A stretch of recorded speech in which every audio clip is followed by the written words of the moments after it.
Hello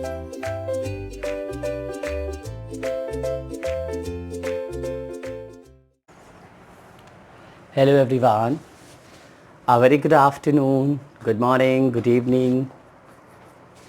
Welcome to you all in Burma Academy. This is Ram sir.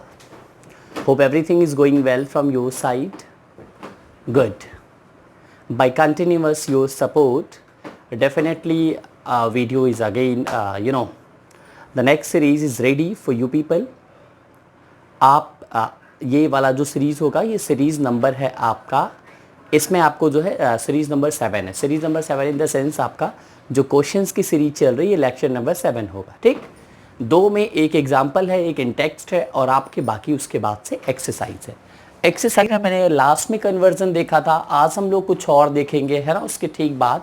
Okay, और सब लोग pen copy उठाइए. Questions हैं, देखो क्वेश्चंस में बहुत कहानी इधर उधर की बतानी नहीं, डायरेक्टली क्वेश्चंस को ही सॉल्व करना है. ठीक, हाँ, क्योंकि अभी टॉपिक होता तो थोड़ा जरूर यहाँ पे तो क्वेश्चन सॉल्व करते समय आपका केवल कंसंट्रेशन चाहिए होता है. स्टार्ट किया जाए. देखो सबसे पहला क्वेश्चन है 10.12. क्या बोलता है भाई क्वेश्चन? Explain why. आपको एक्सप्लेन करना है. क्या एक्सप्लेन करना है भाई? The dipole moment of chlorobenzene is lower than that of cyclohexyl chloride. पहली चीज तो आपको जानना पड़ेगा क्लोरोबेंजीन क्या है और क्या है आपका इज लोअर साइक्लोहेक्सिल क्लोराइड. ठीक है, तो क्वेश्चन ये पूछा हुआ है क्या कारण है कि डाइपोल मोमेंट जो होता है क्लोरोबेंजीन का वो कम होता है किसके कंपैरिजन में? साइक्लोहेक्सिल क्लोराइड के कंपैरिजन में. ठीक, तो आंसर आपको लिखना हो तो सेम कंटिन्यू कर सकते हैं. जैसे मैं ध्यान दीजिएगा, हम आंसर नंबर 1 की बात करते हैं. ठीक है, यहाँ पे लिख दे रहे हैं, इस पेन से पेन चेंज कर देते हैं. Answer number 1. ठीक है, हाँ, आंसर नंबर 10.12 का, हाँ 12 का भाई फर्स्ट की हम बात कर रहे हैं. क्या हो जाएगा? The dipole moment of chlorobenzene is lower than that of cyclohexyl chloride. Okay, हाँ, ड्यू टू डायरेक्टली हम लिख रहे हैं आंसर भैया. Due to what is dipole moment? याद है सभी को?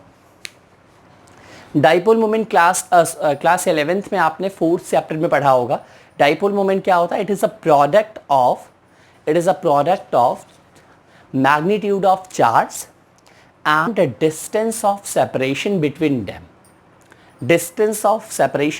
them.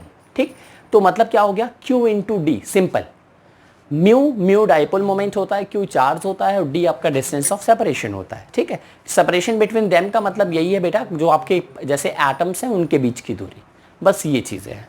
ठीक, तो जितना ज़्यादा आपका मैग्नीट्यूड ऑफ चार्ज होगा, ठीक, और जितना ज़्यादा आपका क्या होगा डिस्टेंस होगा, उतना ज़्यादा उसका डाइपोल मोमेंट होगा. यही चीज़ है ना.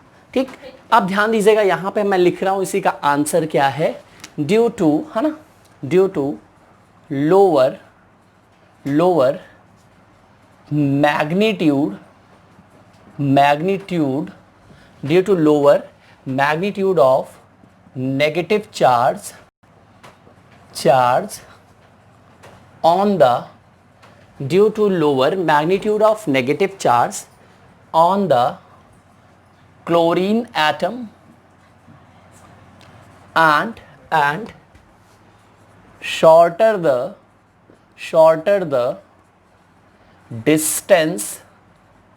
distance between carbon and chlorine. Between carbon and chlorine. ठीक है, हाँ, due to lower magnitude of negative charge on the chlorine atom and shorter the distance between carbon and chlorine. Okay, यही reason है, आपको एक नंबर में यही आपको लिखना है.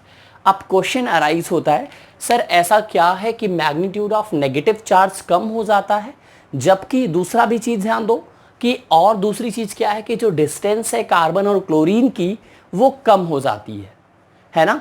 अब ये किसकी बात की जा रही है? तो ऑब्वियसली क्योंकि साफ साफ लिखा हुआ है the dipole moment of chlorobenzene is lower, तो ऑब्वियसली क्लोरोबेंजीन की बात की जा रही है. Chlorobenzene is lower than the then that of cyclohexyl chloride. तो डाइपोल मोमेंट ये दोनों लोअर हैं, तो किसके किसके टर्म में बात हो रही है? क्लोरोबेंजीन। ठीक है, आपको लिखना हो तो कह सकते हैं due to lower magnitude of negative charge on the chlorine atom and shorter the distance of carbon and chlorine of किसका है भैया, है ना, इसको आप लिख सकते हो क्लोरो बेंजीन।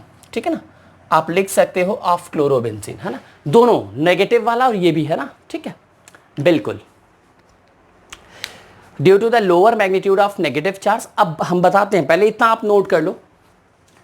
हाँ, please note it down everyone. Note हो गया? ठीक, अभी भी हम इसी में कंटिन्यू करेंगे, इसी में कंटिन्यू करेंगे, मतलब 10.12 के फर्स्ट में ही अभी हम कंटिन्यू कर रहे हैं। ठीक, क्या कंटिन्यू कर रहे हैं, चलिए देखते हैं भैया। ये है, दिस इज क्लोरोबेंजीन। ठीक, आइए बेटा, cyclohexyl chloride, this is cyclohexyl chloride, clear है ना, ये साइक्लोहेक्सिल क्लोराइड है, ये क्लोरोबेंजीन है। अब बात आ रही है कि ये क्यों जो है इसका जो मतलब मैग्नीट्यूड ऑफ नेगेटिव चार्ज है क्लोरीन एटम के ऊपर, वो क्यों लो है। ठीक, ध्यान दीजिएगा, ये इलेक्ट्रोनेगेटिव तो जरूर है, इसका नेगेटिव चार्ज का जो मैग्नीट्यूड क्यों कम हो रहा है, ध्यान दो, क्योंकि इसका जो इलेक्ट्रॉन है वो कहां जा रहा है, कॉन्जुगेशन में जा रहा है। क्लियर, कहां जा रहा है बोलो, कॉन्जुगेशन में, रेजोनेंस बनाएगा। तो बेटा कॉन्जुगेशन में जाने की वजह से क्या हो रहा है कि जो मैग्नीट्यूड नेगेटिव चार्ज का क्लोरीन एटम के ऊपर जो होना चाहिए वो क्या है, लेस है। ठीक, किसके कंपैरिजन में, इसमें आ जाइए। ठीक, इसमें रेजोनेंस में नहीं जाएगा, इसमें रेजोनेंस में जाएगा, जबकि यहां पे रेजोनेंस में नहीं जाएगा। तो इसका जो मैग्नीट्यूड ऑफ नेगेटिव चार्ज है, भाई क्लोरीन इलेक्ट्रोनेगेटिव एलिमेंट है तो नेगेटिव चार्ज आएगा इसके ऊपर, है ना। ठीक, तो यहां पे क्या है, इसके कंपैरिजन में ज्यादा है। तो पहली चीज तो क्या हो गई, negative charge, magnitude of negative charge ज्यादा हो गई। क्यों हुआ, क्लियर है ना, क्योंकि यहां रेजोनेंस है इसलिए कम है, यहां पे रेजोनेंस नहीं है। दूसरा आ जाइए, इस कार्बन का हाइब्रिडाइजेशन क्या है बोलो, इस कार्बन का हाइब्रिडेशन क्या है, sp2 है। ठीक, और यहां पे इस कार्बन का हाइब्रिडेशन क्या है बोलो, sp3 है। ठीक बेटा, अगर sp2 होगा, ठीक है, यहां पे ये रेजोनेंस में नहीं जाएगा। क्लियर, ये sp3 है, ये sp2 है। अगर sp2 का मतलब क्या हुआ, more electronegative, more electronegative, okay, more electronegative. ये क्या है आपका, लेस इलेक्ट्रोनेगेटिव, लेस इलेक्ट्रोनेगेटिव।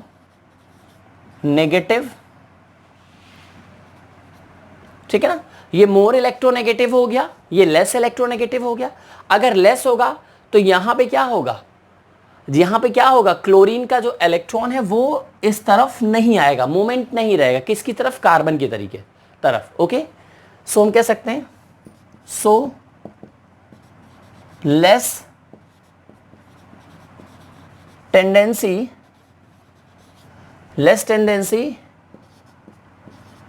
हाँ, less tendency to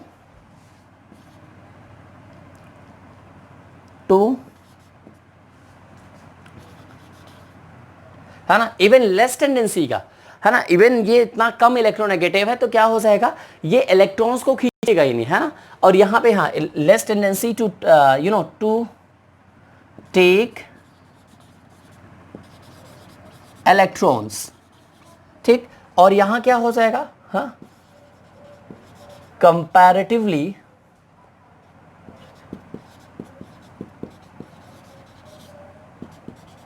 more tendency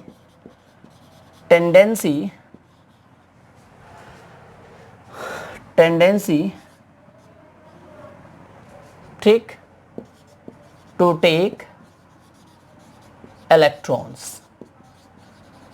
ठीक है ना, तो ये क्या होगा, देखो ये कम इलेक्ट्रोनेगेटिव है, ये ज्यादा इलेक्ट्रोनेगेटिव है। क्यों, क्योंकि परसेंटेज ऑफ एस कैरेक्टर यहां कम है, यहां कितना है 25% है, यहां 33% है ना। एस कैरेक्टर ज्यादा होगा, फोर्स ऑफ अट्रैक्शन ज्यादा होगा, तो यहां से इलेक्ट्रॉन जाने की पॉसिबिलिटी क्या हो जाएगी, थोड़ी सी लो हो जाएगी, है ना। यहां से जो इलेक्ट्रॉन का मोमेंट है, ध्यान दो, इस दोनों को हटा दे रहे हैं, यहां पे जो इलेक्ट्रॉन्स का मोमेंट है वो थोड़ा सा लो हो जाएगा, जबकि यहां पे जो इलेक्ट्रॉन्स का मोमेंट है वो ज्यादा हो जाएगा। क्यों? क्योंकि ये कार्बन इलेक्ट्रॉन नहीं ले रहा है ना, क्योंकि ये sp3 है, इसको जरूरत नहीं। sp2 इलेक्ट्रोनेगेटिव होने के कारण ये इतनी आसानी से इसको रिलीज नहीं करेगा, तो यहां पे टेंडेंसी ज्यादा होगी इलेक्ट्रॉन्स के मूवमेंट की, जबकि यहां पे टेंडेंसी क्या होगी, इलेक्ट्रॉन के मूवमेंट्स की कम होगी। ठीक, तो दो कारण है, एक हाई इलेक्ट्रोनेगेटिव, आपने यही तो लिखा है। अब ध्यान दो, अगर ये इलेक्ट्रोनेगेटिव अगर ज्यादा होगा तो ये अपने आप को खींच के रखेगा, और ये उतना खींच के नहीं रखेगा, तो ऑब्वियसली बॉन्ड लेंथ कहां शॉर्टर होगी, इसकी बॉन्ड लेंथ देखो ज्यादा है, इसकी बॉन्ड लेंथ थोड़ी कम है ना भैया। sp2cl में जो होगा, ये कार्बन ही तो है बेटा, sp2cl में क्या होगा बेटा, बॉन्ड लेंथ जो होगी वो छोटी होगी, क्योंकि ज्यादा इलेक्ट्रोनेगेटिव है ना। हाँ, लेस टेंडेंसी टू, है ना, अट्रैक्ट, हाँ टू अट्रैक्ट कह सकते हो, टू टेक इलेक्ट्रॉन्स छोड़ दो, है ना, मूवमेंट ऑफ इलेक्ट्रॉन तो क्लोरीन की तरफ से होगा, लेस टेंडेंसी टू अट्रैक्ट कर लो, है ना। ठीक है, एक सेकेंड बेटा, हाँ, टू अट्रैक्ट, अट्रैक्ट कौन सा बेटा, क्लोरीन एटम, क्लोरीन एटम, है ना, less tendency to attract chlorine atom, और यहां पे more tendency to take electrons या टू अट्रैक्ट क्लोरीन एटम, टू ये ज्यादा अच्छा अप्रोप्रिएट है, अट्रैक्ट क्लोरीन एटम। अब ठीक है बेटा, इसको नोट कर लीजिए, क्यों समझिएगा, मैंने बता दिया ना, ये आपका अट्रैक्ट करने की पॉसिबिलिटी यहां पे थोड़ी ज्यादा है। ठीक है, यहां पे थोड़ी ज्यादा है, क्यों, क्योंकि sp2 है, यहां पे कम है क्योंकि sp3 है, लेस इलेक्ट्रोनेगेटिव, लेस अट्रैक्ट करेगा, तो यहां पे ऑब्वियसली बॉन्ड लेंथ बड़ी होगी, यहां पे बॉन्ड लेंथ थी, आपको मैंने पढ़ाया हुआ है ना, सब बॉन्ड लेंथ का ऑर्डर क्या होता है, sp सबसे छोटा, उससे थोड़ा बड़ा sp2, फिर sp3। ठीक, अगर आपको बॉन्ड लेंथ का ऑर्डर अगर लिखना हो, ठीक है, बिल्कुल कार्बन कार्बन का, है ना, अगर sp2 है, sp है और sp3, तो सबसे ज्यादा बॉन्ड लेंथ जो मिलेगी वो sp3 मिलेगी, सबसे कम मिलेगी यहाँ पे, क्योंकि परसेंटेज ऑफ s कैरेक्टर ज्यादा तो force of attraction greater, force of attraction greater तो आपका बॉन्ड लेंथ स्मॉलर, ये चीज है। और इसी को उल्टा कर दो, आपका क्या हो जाएगा, ये तो बॉन्ड लेंथ हो गया, इसी का उल्टा कर दो, आपका इलेक्ट्रोनेगेटिविटी का आ जाएगा। मैं कहूँ इन तीनों में से कौन सा कार्बन सबसे ज्यादा है, sp कार्बन सबसे ज्यादा इलेक्ट्रोनेगेटिव है कि sp2 की sp3, तो ये हो जाएगा sp, ये हो जाएगा sp2, ये हो जाएगा sp3। पढ़ाया है मैंने बेटा ऑर्गेनिक में। ठीक, नोट हो गया, जी हाँ नोट हो गया, बहुत बढ़िया। चलिए, तो ये कुछ रहा आपका पहले क्वेश्चन का आंसर। जी हाँ बच्चों, ये पहले क्वेश्चन का आपका आंसर हो गया, क्लियर है ना सब लोगों को, बहुत बढ़िया। हम आगे बढ़ते हैं, ठीक है, आगे क्या है आपका नेक्स्ट क्वेश्चन की हम बात करते हैं। नेक्स्ट क्वेश्चन आपका है, हमने बेटा बोर्ड, इसी बोर्ड में मुझे इस्तेमाल करना है, ठीक है। हाँ, एक चीज मैं और क्लियर कर दूं, ये जो क्वेश्चन आपका लिखा हुआ है, give the usages of freon, DDT, carbon tetrachloride and iodoform, ठीक, लेक्चर नंबर 21 देखिएगा, आपको ये आंसर लेक्चर नंबर 21 में यही मैंने एक्सप्लेन ही किया है, ठीक है। तो इसके लिए मैं अलग से टाइम नहीं, क्योंकि वीडियो और ज्यादा लंबा करने का कोई मतलब नहीं है, ठीक है बच्चों। आप लेक्चर नंबर 21 देखिएगा, 100% समझ में आ जाएगा, पक्का, ठीक, बहुत बढ़िया। हम बढ़ जाएं, चलो ये भी स्पेस हो जाएगा, है ना, इसको भी हटा देते हैं, ठीक है। उसके बाद ये वाला रह जाएगा क्वेश्चन लास्ट वाला, तो इसको तो हम देखेंगे ही, ठीक है। हाँ, write the structure of major organic product in each of the following reaction, इसको हम देखेंगे 1 बाय 1 करके। पहले हम देख लें alkyl halide, okay, alkyl halides though polar are immiscible with water. कहने का मतलब एल्काइल हैलाइड पोलर भी है फिर भी इमिसिबल है वाटर में, ऐसा क्यों, ठीक। चलिए हम आते हैं आंसर की तरफ, ठीक है। आंसर 10.12 का सेकंड, चलिए देखा जाए। सबसे पहला एल्काइल हैलाइड RX, ठीक, तो बेटा एक आपका फोर्स होगा किसके किसके बीच में, RX के बीच में, ठीक। इस फोर्स को हम लोग क्या कहते हैं बोलो, इस फोर्स को कहते हैं डाइपोल, डाइपोल, डाइपोल फोर्स कहते हैं। पोलर मॉलिक्यूल्स के बीच में जो फोर्स होता है उसको क्या कहते हैं बेटा, डाइपोल, डाइपोल फोर्स कहते हैं, है ना, ठीक। चलिए इधर आ जाइए भाई, देखो टॉपिक नहीं पढ़ा रहा हूं, क्वेश्चन पढ़ा रहा हूं, तो बहुत ज्यादा टाइम कंज्यूम करने का कोई मतलब नहीं, ठीक है। तो भाई इधर उधर की बातें में ज्यादा टाइम।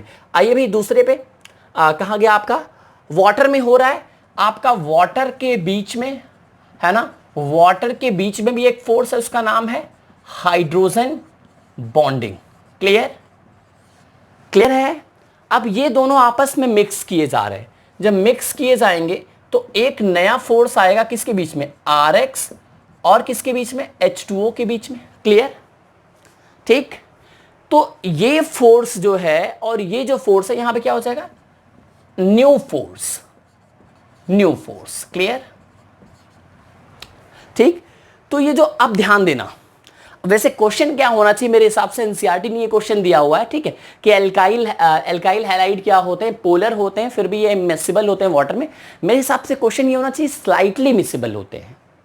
जी हाँ, ये क्वेश्चन ये होना चाहिए कि why they are slightly miscible in water, not completely, because थोड़े से तो मिसिबल होते ही है, हाँ, बहुत ज्यादा नहीं बट थोड़े से होते हैं। कैसे होते हैं वो मैं बता दे रहा हूं। ठीक, ध्यान दीजिएगा, जब ये है ना डाइपोल डाइपोल इंटरैक्शन है ना, ये आपका जो एल्काइल हैलाइड है वाटर मॉलिक्यूल में जब डाला जाता है तो क्या होता है, इन दोनों में इंटरैक्शन होता है। तो इंटरैक्शन होने से क्या होता है, नया बॉन्ड तो बन ही रहा है। ठीक, तो ये इतना एनफ नहीं होता, यानी जो एनर्जी रिलीज होती है इंटरैक्शन के बाद वो इतनी एनफ नहीं होती है कि वाटर मॉलिक्यूल के हाइड्रोजन बॉन्डिंग को ब्रेक कर सके। ठीक, तो उतनी अगर एनफ नहीं होगी लेकिन थोड़ा सा ब्रेक कर देता है ना, यानी इंटरैक्शन से कुछ तो ब्रेक होता ही है, 1-2% जरूर ब्रेक होता है। तो 1-2% जो ब्रेक होता है वही उतना सॉल्युबल हो जाता है। तो लगभग क्या होता है आपका, ज्यादा से ज्यादा आपका कैसे, इसीलिए कहा जाता है स्लाइटली सॉल्युबल होता है ना, पार्शियली सॉल्युबल होता है और ज्यादातर इनसॉल्युबल होता है। ठीक, तो ध्यान देना, जो न्यू फोर्स बना, दो आंसर दो तरीके से मैं बता रहा हूं, दोनों ही आपका करेक्ट है। जो न्यू फोर्स बना एल्काइल हैलाइड और वाटर के बीच में, ये वीक होता है किससे, डाइपोल डाइपोल फोर्स और hydrogen bonding, dipole dipole force between alkyl halide molecules and hydrogen bonding between water molecules. That is why it is immiscible in water, yeah, that is why they are immiscible in water. What they are, कौन है they, alkyl halide। ठीक, तो हम answer यहां पे लिख दे, answer यहां पे लिख दे, ठीक है, हाँ, बिकॉज ये मैं पूरा लिख देता हूं इसको, ठीक है, बिकॉज न्यू फोर्स या new forces between, because new forces between किसके किसके बीच में, बोलो भाई, new forces between alkyl halide and water molecule, alkyl halide and water molecule are weaker than forces between Rx alkyl halide and water molecules। ठीक, पहली चीज तो ये हो गया, एक आंसर तो ये मिला। दूसरा, सेकंड, इनमें क्या है आपका, डाइपोल डाइपोल फोर्स है, यहां हाइड्रोजन बॉन्डिंग है। तो जब इसमें आप मिक्स करते हो तो जो इंटरैक्शन होता है, तो इंटरैक्शन से जो एनर्जी प्रोड्यूस होती है वही तो ब्रेक करता है। तो वो एनर्जी सफिशिएंट नहीं होती है इस वाटर मॉलिक्यूल के हाइड्रोजन बॉन्डिंग को ब्रेक कर सके, क्योंकि इंटरमॉलिक्यूलर फोर्स कौन कौन से होते हैं, एक लंडन फोर्स हो गया जिसको इंस्टेंटेनियस डाइपोल बोलते हैं, डिस्पर्जन फोर्स बोलते हैं। ठीक, और दूसरा क्या है आपका, डाइपोल इंड्यूस डाइपोल, तीसरा क्या है डाइपोल डाइपोल, और चौथा क्या है हाइड्रोजन बॉन्डिंग। सबसे अच्छी स्ट्रेंथ किसकी होती है, सबसे मजबूत कौन होता है, हाइड्रोजन बॉन्डिंग। तो हाइड्रोजन बॉन्डिंग को ब्रेक करने के लिए बेटा आपका जो है जो एनर्जी रिक्वायर्ड होती है वो काफी ज्यादा होती है भाई, उसके मुताबिक आनी चाहिए। तो डाइपोल डाइपोल इंटरैक्शन से उतनी एनर्जी नहीं प्रोड्यूस हो पाती कि इसकी बॉन्डिंग ब्रेक हो जाए और ये कंप्लीटली सॉल्युबल हो जाए। ठीक, तो कह सकते हो आफ्टर इंटरैक्शन, है ना, मैं लैंग्वेज बोल दे रहा हूं, इसको खुद से लिख लो, यही आपका एनफ है। ठीक है, आफ्टर इंटरैक्शन ऑफ किसका, alkyl halide and water molecule, हाँ, released energy after interaction of alkyl halide and water molecule, released energy is not sufficient to break the hydrogen bonding, हाँ, break the hydrogen bonding among water molecules। that is why it is slightly बोलो या फिर they are immiscible with water। ठीक है, मैं लिख दूं ये भी आपका जो है, ठीक है, और करके आप लिख सकते हो, after interaction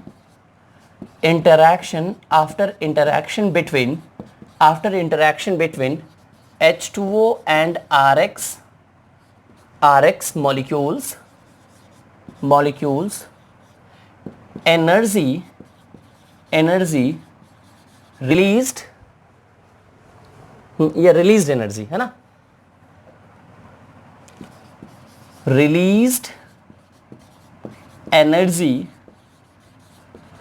is not sufficient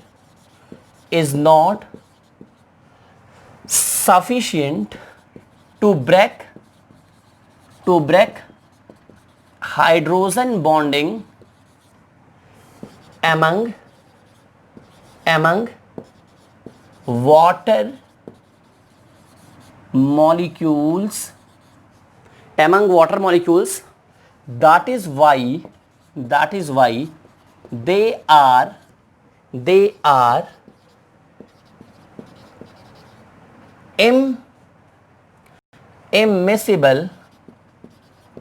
immiscible in water.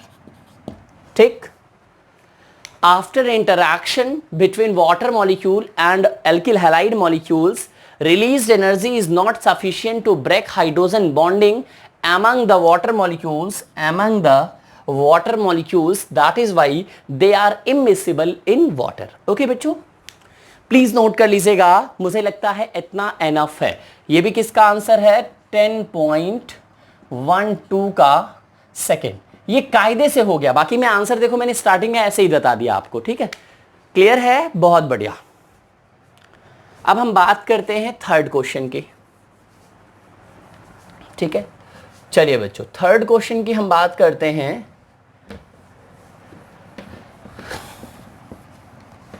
ठीक, Grignard reagent should be prepared under anhydrous condition. ठीक, क्यों ग्रिग्नार्ड रिएजेंट एनहाइड्रस कंडीशन में प्रिपेयर किया जाता है? इसका आंसर है because they are very reactive,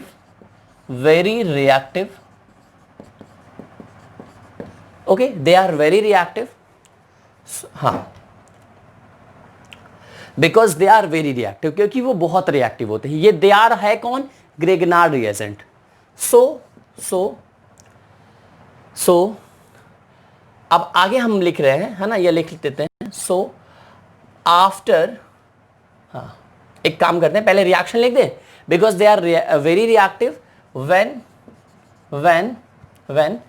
it is, या फिर when they are prepared when they are prepared under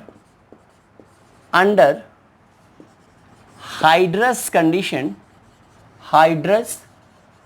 या moisturous condition कर सकते हो, condition, then they form alkanes। ठीक, then they form alkanes। ठीक, तो चलिए देखते हैं, है ना, वो क्या बनाते हैं भैया? alkanes बनाते हैं। ठीक, because they are very reactive when they react, हाँ, when they are, अच्छा ठीक है, चलो ठीक है, when they are prepared, जब इनको बनाया जाता है अंडर हाइड्रस कंडीशन में, then they form alkanes। अगर ग्रिग्नार्ड रिएजेंट को आप हाइड्रस कंडीशन में प्रिपेयर करोगे तो ये क्या बना देंगे? एल्केन बना करके छोड़ेंगे, है ना, दे गिव एल्केन्स। चलिए देखते हैं कैसे, इसी पे आते हैं। ये अब आपका किसका आंसर है भैया? ये आपका है 10.12 का है थर्ड। ठीक, चलिए 10.12 थर्ड क्वेश्चन क्या होगा? आपने लिया RX प्लस लिया Mg, किसकी प्रेजेंस में बोलो भाई? ड्राई ईथर की प्रेजेंस में। किसकी प्रेजेंस में? Dry ether. बताया हुआ है क्या बन जाएगा? हाँ, अब ध्यान दो, ये आपने ड्राई नहीं लिया है, आपने ये जो ईथर लिया है वो क्या है? ड्राई नहीं है। ठीक है ना, ये क्या है आपका? ड्राई नहीं, बस ईथर आप लिख दो। ठीक है, ईथर है, तो ये क्या बनेगा? RMgX बनेगा। ठीक, अगर आप ड्राई ईथर लोगे तो रिएक्शन यहीं पे रुक जाएगी, एनहाइड्रस कंडीशन लोगे तो रिएक्शन यहीं पे रुक जाएगी। लेकिन अगर हाइड्रस कंडीशन लोगे यानी मॉइस्चरस रहेगा तो ऑब्वियसली यहां पे वाटर मॉलिक्यूल आएगा। ठीक, क्या आएगा? वाटर मॉलिक्यूल आएगा। वाटर मॉलिक्यूल क्या देगा बोलो? H प्लस देगा, OH माइनस देगा। ठीक, और ये हाइड्रस कंडीशन देखते ही ये क्या देता है बोलो, ये कुछ ऐसे टूटता है R माइनस और mgx पे प्लस, कुछ ऐसा टूटता है आपका, ठीक। तो क्या हो जाएगा R माइनस और ये H प्लस मिलकर के क्या बना देगा RH, ये क्या है एक आपका एल्केन ही तो है, और प्लस आपका बाई प्रोडक्ट क्या हो जाएगा OH जुड़ जाएगा Mg से, और Mg से X पहले लगा हुआ है तो OH MgX, देखो भैया MgX और OH जाके जुड़ गया, MgX OH जाके जुड़ गया, OH MgX हो गया, ठीक। तो बेटा एल्केन बन जाएगा और क्या बन जाएगा आपका एल्केन के साथ साथ OH MgX बन जाएगा, ठीक। तो ध्यान देना ये बहुत रिएक्टिव होते हैं जब ये बनाए जाते हैं हाइड्रस कंडीशन में, तो क्या होता है ये ग्रेगनार्ड पे रिएक्शन, ग्रेगनार्ड रिएजेंट ना बन करके, ग्रेगनार्ड रिएजेंट तो बनता ही है बट वो अल्टीमेटली क्या बन जाता है आपका एल्केन बन जाता है। कैसे बन जाता है ये मैंने देखो दिखा दिया आपका, RX plus Mg RMgX, but water से रिएक्ट करते हुए ये फाइनली बन गया, ठीक। सो नोट कर लीजिएगा बच्चों, 3 क्वेश्चन पढ़ाया बट विधिवत पढ़ाया है ना, क्योंकि टाइम जरूर लगा बट समझ में आया होगा है ना क्या हम लोगों ने पढ़ा। चलिए नोट हो गया, बहुत बढ़िया। चलिए हम आगे बढ़ते हैं, आगे बढ़ा जाए है ना, बिल्कुल। अब ऊपर जगह हो गई, ऊपर हटा दें पूरा, कोई दिक्कत नहीं। बच्चे भी बोल रहे हैं सर हटा दीजिए, हाँ ध्यान दो इस क्वेश्चन में 10.14 मैंने जानबूझ करके हटा दिया है, ठीक। 10.14 क्या कहता है, बस केवल आपको ये कंप्लीट द फॉलोइंग रिएक्शन है, ठीक है। क्या है बोलो, कंप्लीट द फॉलोइंग रिएक्शन है, आपको इन रिएक्शंस को कंप्लीट करना है, ठीक है। चलिए now I think it is fine. चलो बच्चों क्वेश्चंस की सीरीज इंपॉर्टेंट है ना, सारा एनसीईआरटी क्वेश्चन एक तरफ से हम लोग कर रहे हैं, आगे बढ़ते हैं। देखिए भाई सबसे पहला है CH3 CH2 CH2, ठीक। CH2 आपका Cl, ये NaI क्या देगा, सिंपल आपका कुछ नहीं सब्स्टिट्यूशन होना है, ठीक। आराम से दिख रहा है कि NaCl आपका क्या हो जाएगा बाहर और I जुड़ जाएगा, तो क्या बन जाएगा बोलो बेटा, CH3 single bond CH2 single bond CH2 single bond, यहां आ जाएगा I और क्या हो जाएगा आपका हेलोजन एक्सचेंज NaCl बाहर, ठीक। बिल्कुल, ये कौन सी रिएक्शन है याद है, NaI की प्रेजेंस में एल्किल क्लोराइड ट्रीट किया जा रहा है, ये कौन सी रिएक्शन है याद है बच्चों, याद हो रहा चाहिए, फिंकेलस्टीन, ये फिंकेलस्टीन रिएक्शन है, आई होप याद होगा।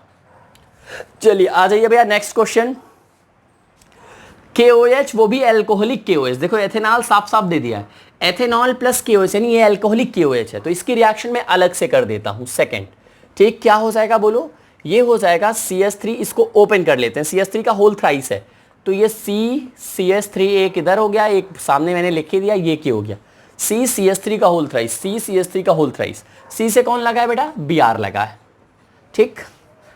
तो ध्यान दो एल्कोहलिक KOH, भाई एल्कोहलिक KOH की प्रेजेंस में क्या होता है प्लस एल्कोहलिक KOH, बोलो कि एल्कोहलिक KOH की प्रेजेंस में क्या होता है एल्कीन बनता है, सबको पता है। चलिए एल्कीन बनाने की कोशिश करते हैं, ये क्या है, ये अल्फा कार्बन है, क्लियर है। बीटा ये भी है क्योंकि इससे ये भी लगा है, ये भी लगा, ये भी लगा है, तो ये भी बीटा है, ये भी बीटा है, और तीनों ही सिमेट्रिकल है। सिमेट्रिकल इन द सेंस कहीं से बनाओ एक ही तरीके का प्रोडक्ट बनेगा, भैया यहां बना दो डबल बॉन्ड एक ही नाम आएगा, यहां बना दो डबल बॉन्ड एक ही नाम आएगा, बना लो डबल बॉन्ड के बाद आप ना IUPAC नॉमेनक्लेचर कर लो, सब सेम ही आएगा, ठीक। तो कहीं एक जगह बना ले, हम सामने बना ले, इसको क्या कर दिया मैंने, इसको CH2 कर दिया और ये H कर दिया, तो ये H निकलेगा, ये Br निकलेगा, KBr और OHH, ठीक। तो इस रिएक्शन का नाम क्या होगा, डिहाइड्रो हैलोजिनेशन, ठीक। और फाइनली आंसर क्या बनेगा, ध्यान दो, H यहां से गया, Br यहां से गया, तो इन्हीं के बीच में डबल बॉन्ड आएगा, तो हम लिख दे रहे हैं CH2 डबल बॉन्ड C, और एक CH3 सामने कर दे रहा है और एक CH3 नीचे कर दे रहा है, जी हाँ, 2 मेथाइल प्रोपीन, नहीं समझे, एक CH3 को सामने कर दिया, नीचे वाला नीचे ही रहने दिया, तो जब सामने किया तो C के बाद CH3 आ गया और CH2 डबल बॉन्ड C हो गया। भैया ये Br निकला तो यहाँ कैसा चार्ज आया होगा, यहाँ आया होगा प्लस, H निकला तो यहाँ चार्ज कैसा आया होगा माइनस, तो ये प्लस माइनस बॉन्ड बना लेंगे, है ना, जी हाँ, ये ऐसे निकलेगा और ये कैसे निकलेगा, ये ऐसे निकलेगा, ठीक। तो यहाँ माइनस और यहाँ कहाँ गया, प्लस, हो गया काम, बॉन्ड बन गया। ठीक है, तो आप यहां लिख सकते हो डायरेक्टली, क्या लिख सकते हो भैया, CH double bond C single bond CH3 single bond CH3। ठीक है ना भैया, चलिए आ जाइए next, CH3 CHBr CH2 CH3 NaOH water, water के साथ NaOH मतलब एक्वस NaOH, एक्वस KOH रहे एक्वस NaOH रहे तो क्या होता है, सब्स्टिट्यूशन होता है। क्या होता है, सब्स्टिट्यूशन होता है। तो ध्यान दो, अगर मैं थर्ड यहां पे लिखूं, CH3 सिंगल बॉन्ड CH, ये ऐसे है, यहां पे लगा हुआ है Br, और CH किससे लगा है बोलो, CH2, और किससे लगा हुआ है, CH3। ठीक है, क्या हो जाएगा बोलो, NaOH, कैसा NaOH बोलो, एक्वस NaOH। तो सब्स्टिट्यूशन होगा, सब्स्टिट्यूशन का मतलब Br और Na बाहर, यानी माइनस NaBr, और ये बेटा OH Br की जगह लग जाएगा। तो आंसर क्या हो जाएगा, CH3 सिंगल बॉन्ड CH, यहां पे क्या हो जाएगा बोलो, हाँ ये सारा आपका 10.14 का है भैया, 10.14 का। ठीक, यहां हो जाएगा OH और प्लस CH2 CH3, यानी ब्यूटेन टू ऑल। नहीं समझ पाए बेटा, भाई देखो Na और Br मिलके NaBr बाहर, OH आकर के जुड़ गया इसकी जगह। भैया देखो Na और Br बाहर, OH जुड़ गया। सब्स्टिट्यूशन का मतलब क्या, ये जाए ये आए, बस यही है। ठीक है, तो मैं आंसर यहां लिख दूं, CH3 CH, OH ब्रैकेट में ही कर दूं, कोई दिक्कत नहीं, CH2 CH3। चलिए नेक्स्ट आइए, एक्वस एथेनॉल KCN सब्स्टिट्यूशन होगा, यानी ये KBr बाहर, यहां अलग से लिखने की जरूरत नहीं है, CN डायरेक्टली अंदर। तो क्या हो जाएगा, CH3 single bond CH2 single bond CN। ठीक, और प्लस क्या हो जाएगा, KBr। आंसर हो गया, नहीं समझे, KBr बाहर CN अंदर, तो CH3 CH2 CN। ठीक, नेक्स्ट आइए, ये विलियमसन सिंथेसिस है, ये क्या है बोलो, ये विलियमसन सिंथेसिस है। ठीक, तो बेटा क्या हो जाएगा, NaCl बाहर, भैया ये RHC तो है, ये Na ये Cl बाहर, C6H5O C2H5। तो आंसर क्या हो जाएगा, C6H5O C2H5 प्लस क्या हो जाएगा, NaCl।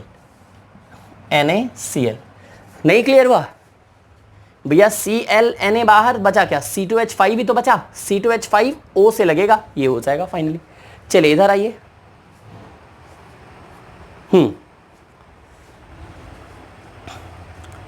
अच्छा भाई, CH3 CH2 CH2, ये आपका देखो कुछ भी नहीं लगा हुआ है, HBr दिया हुआ है। ठीक है जी, हाँ कोई एक क्वेश्चन यहाँ पे जो है रिपीटेड है, कोई दिक्कत नहीं है, बस मैं हाँ एक सेकेंड, एक क्वेश्चन रिपीटेड है 100%, क्योंकि ये दोनों क्वेश्चन सेम है। ठीक है, तो मैं आपको बता रहा हूँ करना क्या है, 7th 6th 7th 8th है ना। ठीक है, तब तक चलो भाई ये 8th वाला करो, आप लोग 8th वाला करिए, पॉज करके ट्राई करिए। ठीक है, बस एक सेकेंड, एनसीईआरटी बुक मेरे पास ही है। ठीक है, बिल्कुल वो क्वेश्चन जो है आपका वो है। ठीक है, आप लोग पॉज करके ट्राई कर लिया, बहुत बढ़िया। यहां पे है पेरोक्साइड, ठीक है, यहां पे है पेरोक्साइड, ठीक है, और जो आपका 6th क्वेश्चन है, ठीक है 6th क्वेश्चन, तो 6th क्वेश्चन में आपका CH2 के बाद यहां पे देखो ये है CH2OH और ये SOCl2 है। ठीक है, मिस्टेकली, ठीक है कोई दिक्कत नहीं। ठीक है बच्चों, CH3 CH2 CH2OH और बेटा SOCl2 है, थायोनिल क्लोराइड। ठीक है, तो क्या हो जाएगा, देखो ये OH, अब आपको पता ही है SOCl2 के बेस में यहाँ पे Cl आ जाएगा, तो ये फाइनली हो जाएगा CH3 CH2 और बेटा ये OH से, अब ये OH हटेगा Cl आएगा, तो क्या हो जाएगा यहाँ Cl plus SO2 plus HCl, ये दोनों गैस में। हाँ, अच्छे से पढ़ाया है चैप्टर में सारा। देखो OH को हटाने के लिए Cl लाने के लिए SOCl2 से ट्रीट किया जाता है। ठीक, चलिए पेरोक्साइड एंटी मार्कोनिकॉफ, Br इन दोनों कार्बन में वहां जुड़ेगा जहां पे हाइड्रोजन ज्यादा है। एंटी मार्कोनिकॉफ में क्या होता है, Br उस कार्बन पे जुड़ेगा एल्कीन वाले में से जहां पे हाइड्रोजन ज्यादा है, Br उस कार्बन पे जुड़ेगा एल्कीन वाले दोनों में से जहां पे हाइड्रोजन का नंबर ज्यादा है। तो Br यहां जोड़ लीजिए, क्या हो जाएगा CH3 single bond CH2 single bond CH। अब देखिएगा अब भाई Br अगर यहां जुड़ा तो H यहां जुड़ेगा, तो ये क्या हो गया CH2 single bond CH2 single bond Br। ठीक है, अब आ जाइए भैया, ये आपका फाइनली बन गया। नेक्स्ट आइए, अगर कुछ भी नहीं दिया है, एल्कीन दिया है अनसिमेट्रिकल और HBr है, तो ये मार्कोनिकॉव है। ये कौन सा एडिशन है? ये एंटी मार्कोनिकॉव था और ये मार्कोनिकॉव एडिशन है ना, ये एंटी मार्कोनिकॉव एडिशन था। बिल्कुल, मार्कोनिकॉव में क्या करोगे, Br किस पे लगेगा? लेसर नंबर पे लगेगा। इस कार्बन के पास हाइड्रोजन ही नहीं है, CH3 वाला मत काउंट कर लेना, ठीक। इस कार्बन के पास हाइड्रोजन ही नहीं है और इसके पास एक है, तो लेसर ये हुआ ना, तो Br कहाँ जुड़ेगा? इसके पास जुड़ेगा। तो क्या बनेगा फाइनली? देखो CH3 सिंगल बॉन्ड CH, और ध्यान दो CH से कौन आके जुड़ा? H जुड़ा।